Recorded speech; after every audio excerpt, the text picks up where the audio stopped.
Assalamualaikum warahmatullahi wabarakatuh. Salam sejahtera dan semoga kita dalam lindungan Allah Subhanahu wa taala.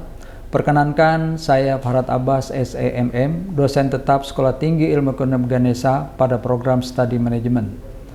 Saya akan menyusun pernyataan diri dalam unjuk kerja Tridharma Perguruan Tinggi atau PDD UKT PT, akan memaparkan salah satu mata kuliah yang saya ampuh semester genap tahun 2024-2025, yaitu Manajemen Konflik, merupakan mata kuliah wajib dengan bobot 3 SKS.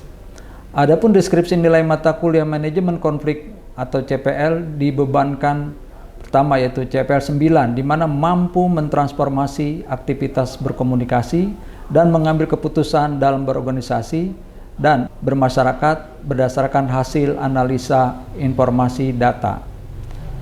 Lalu CPL 12, di mana mampu memimpin, mengelola organisasi pemerintah, swasta, nirlaba, atau badan usaha milik pemerintah. Dengan capaian pembelajaran mata kuliah CPMK 1 yaitu bekerja sama dan memiliki kepedulian terhadap sumber dan penyelesaian konflik di masyarakat dan lingkungan.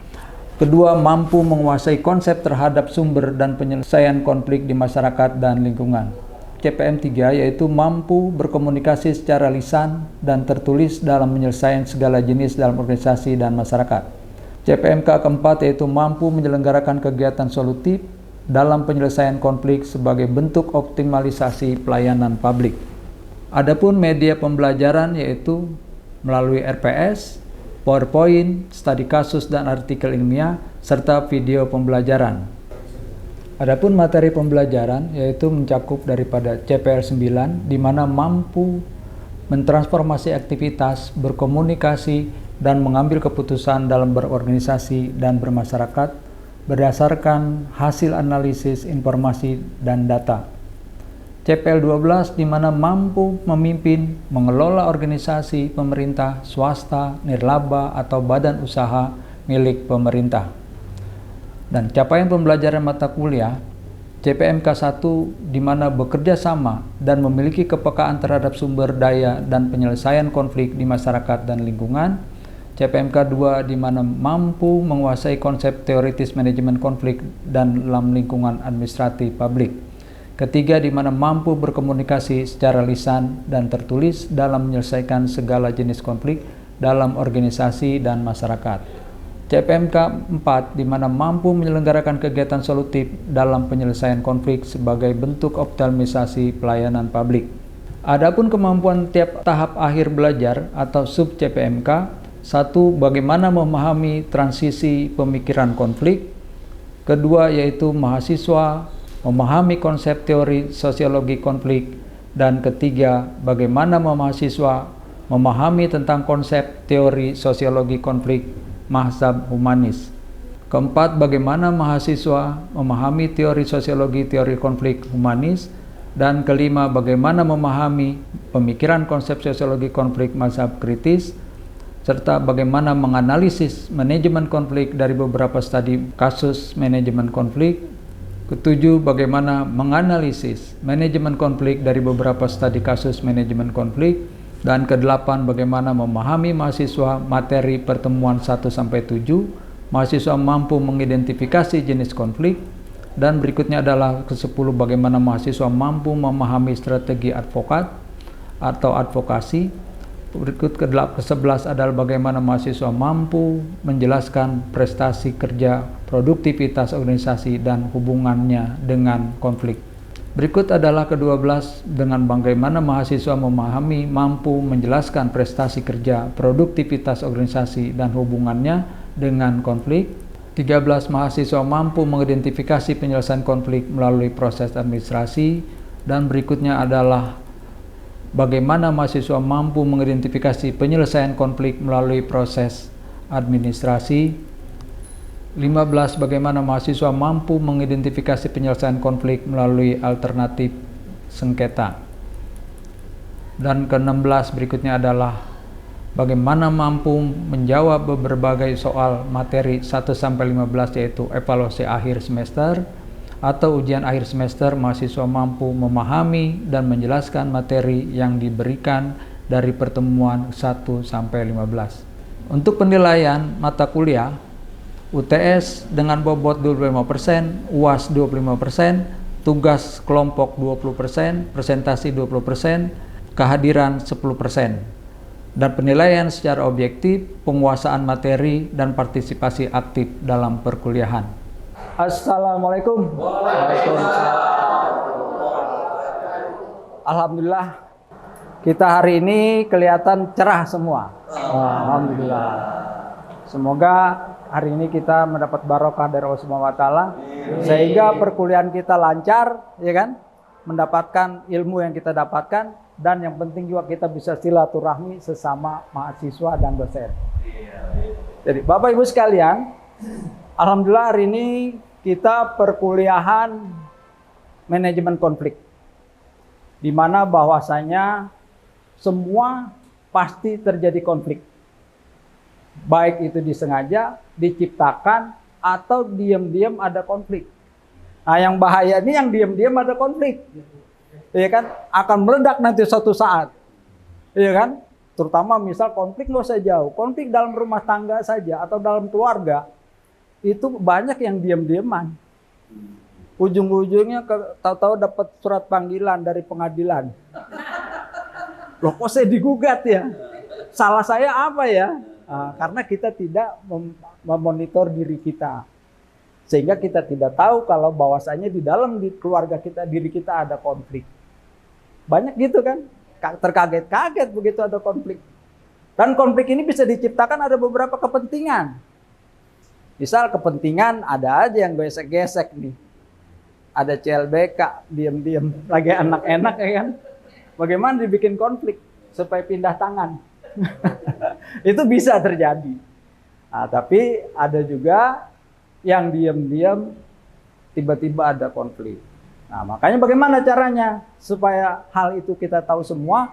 Paling tidak kita harus monitor. Ada evaluasi. Kita dengar juga testimoni-testimoni, jangan kita abaikan. Karena seringkali terjadi ketika masalah itu kita abaikan, terjadilah masalah. Masalah besar. Oke Bapak sekalian, kita masuk ke materi. Ini contoh konflik perorangan. Ya kan? Konflik perorangan sebenarnya kalau ada penengahnya selesai. Kadang-kala kan kalau sudah apalagi bahasa, ada istilahnya bahasa pokoknya. Udah egonya dia. Pokoknya selesai, mau diapain juga. Nah, ini harus ada hal orang yang bisa menengahi. Juga ada konflik antar kelompok. Ini sekarang lagi rame-rame misal kelompok berkepentingan antar ormas dengan ormas. Iya kan? Nah, itu kepentingan antara ormas dengan ormas. Seringkali terjadi. Padahal satu-satu sama tujuannya yaitu dalam arti mensejahterakan masyarakat, membantu masyarakat, kan gitu kan? Seringkali terjadi itu antara dua kelompok ormas, bahkan lebih, bahkan bisa melibatkan pihak ketiga, yaitu siapa? Warga. Karena mau ngomong kalau dia ribut adanya di tengah-tengah warga, mau ngomong warga kena kan? Itu. Nah ini berikut kita masuk ke konflik antar organisasi. Nah ini seringkali. Ya kan, antar organisasi itu tadi seperti ormas bisa. Sebab-sebab konflik. Pertama adanya persaingan terhadap sumber-sumber daya yang langka. Nah, kalau banyak nggak akan ribut-ribut. Kalau langka bisa terjadi ribut-ribut, ya kan? Misal pertambangan. Seringkali kita lihat terjadi konflik karena bahan tambang kita sudah mulai berkurang. Ada ketergantungan tugas. Nah, tugas ini juga bisa jadi sebab-sebab konflik. Ada iri hati. Kok dia ditugaskan, kok saya tidak? Padahal saya jauh lebih baik perasaannya. Kenapa orang lain ditugaskan? Bahkan ada kekaburan batasan. Nah ini makanya harus ada job description yang jelas. Job dia apa? Jangan tumpang tindih. Kadang-kala kita seringkali pekerjaan orang kita ikut sibuk, pekerjaan sendiri kita abai. Begitu kita sibuk cari muka juga lagi. Nah ini banyak konflik tuh kan. Nah itu seringkali terjadi seperti itu. Maka ada kriteria kinerja yang tidak sesuai dengan job description-nya. Nah ini seringkali terjadi masalah. Bahkan ada perbedaan tujuan dan prioritas. Kita harus ada prioritas utama, tujuan utama kita apa? Makanya disatukan dengan visi misi daripada tujuan atau visi misi daripada perusahaan. Itu penyebab-penyebabnya. Persaingan terhadap sumber-sumber daya yang langka itu tadi, perebutan terjadi, seringkali terjadi perebutan lahan, terutama perebutan lahan tambang dan sebagainya. Kekaburan bidang kerja itu tadi harus ada sesuai dengan job description-nya, jelas.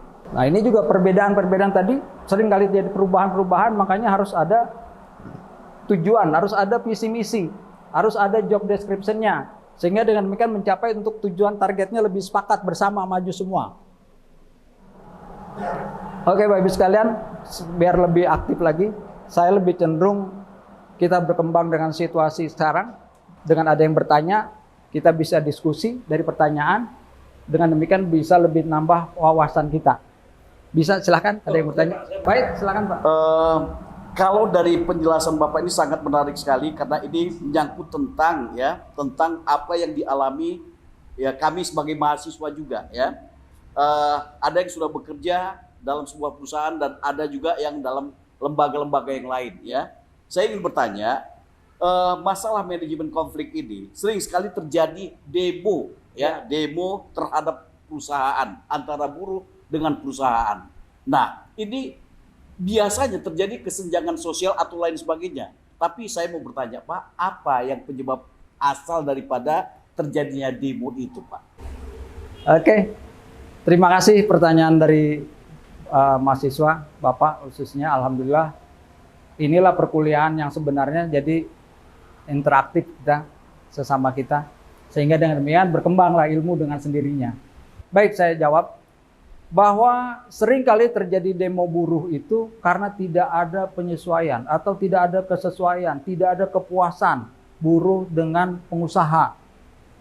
Pengusaha sementara bertahan dengan hasil pendapatannya, sementara buruh juga menuntut haknya. Ketika buruh merasakan dengan sendirinya bahwa ini pekerjaan banyak, omset banyak, kenaikan banyak, kok gaji nggak naik-naik. Nah, ini penyebab juga. Makanya itu tadi, sebab akibat apa? Gaji tidak naik-naik, rendah pendapatannya, sehingga timbul protes. Kan begitu kan? Makanya dibuatlah bagaimana untuk meredam ini semua, atau kita mewakilinya, kita bisa mewakili ada yang namanya serikat buruh. Nah, serikat buruh inilah yang kita manfaatkan untuk penyambung lidah antara buruh dengan pengusaha. Cuma masalahnya kadangkala serikat buruhnya juga sudah masuk angin. Ini yang jadi akhirnya jadi demo. Merasa tidak terwakili kan? Tidak terwakili. Apalagi ada kesenjangan sosial. Kok karyawan baru tiba-tiba dapat duduki posisi jabatan yang bagus misalnya. Toh gajinya juga sudah lebih tinggi. Nah, ini juga penyebab juga. Belum lagi kesejahteraan, ya kan? Tingkat kesejahteraan buruh. Ini juga penyebab juga, pemicu juga. Gitu. Nah, bagaimana caranya? Caranya adalah adanya pendekatan. Kerjasama serikat buruh dengan pengusaha itu harus jelas. Sehingga dengan demikian serikat buruh betul-betul mewakili rasanya terhadap bagaimana jadi buruh. Nah, itu Bapak sekalian, itu pemicunya. Bahkan saking sebenarnya dihargai buruh, makanya ada hari buruh. Kelihatannya bagus ya Pak. Ada hari buruh 1 Mei, May Day. Tapi seringkali kita lihat bukannya baik-baik, di penghujung pasti ada kekacauan. Bisa saja ada penyusup, bisa saja memang tidak terabaikan hak buruh tadi. Gitu. Sementara apalagi dengan undang-undang kerja, ya, Omnibus Law. Seringkali itu bisa dengan terjadi. Itu juga salah satu pemicu juga. Mereka nuntut hal seperti itu. Ya kan? Harus seperti itu harusnya. Makanya buruh itu bahkan dia pengennya menjadi karyawan tetap. Sementara yang muda-muda, yang produktif banyak. Ya kan? Ini juga merupakan tantangan juga. Ya kan? Dan buruh yang apalagi kita sudah mendekati umur. Ini kan masih memaksakan diri untuk bekerja. Gitu. Nah, makanya ini pun harus selektif, pemerintah harus turun tangan, ada batasan usia. Makanya ketika bagaimana meredam buruh demo itu tadi, ada kesepakatan kerja bersama, ada MOU yang dibuat. Siap bekerja di sini dengan aturan seperti ini, selesai semua hak dan kewajibannya apa? Tanda tangan. Ketika dia protes, kan sudah tanda tangan.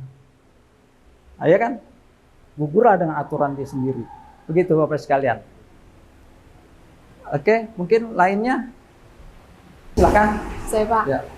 manajemen konflik itu kan biasanya terjadi konflik selalu ada di perusahaan. Ya. Nah sekarang bagaimana sikapnya, hubungannya manajemen konflik dengan suatu keputusan di perusahaan itu Pak? Gitu ya. Hubungannya Pak? Baik, ada yang mau bantu jawab? Oke, saya jawab. Harus ada aturan-aturan tadi. Bagaimana kita memiliki manajer yang betul-betul sesuai dengan bidangnya. Kalau manajer sesuai dengan bidangnya, otomatis bawahan akan mengikuti dengan baik. Karena jelas aturan mainnya, jelas job description-nya. Nah, itu dibuat seperti itu. Sehingga dengan demikian tidak akan timbul konflik.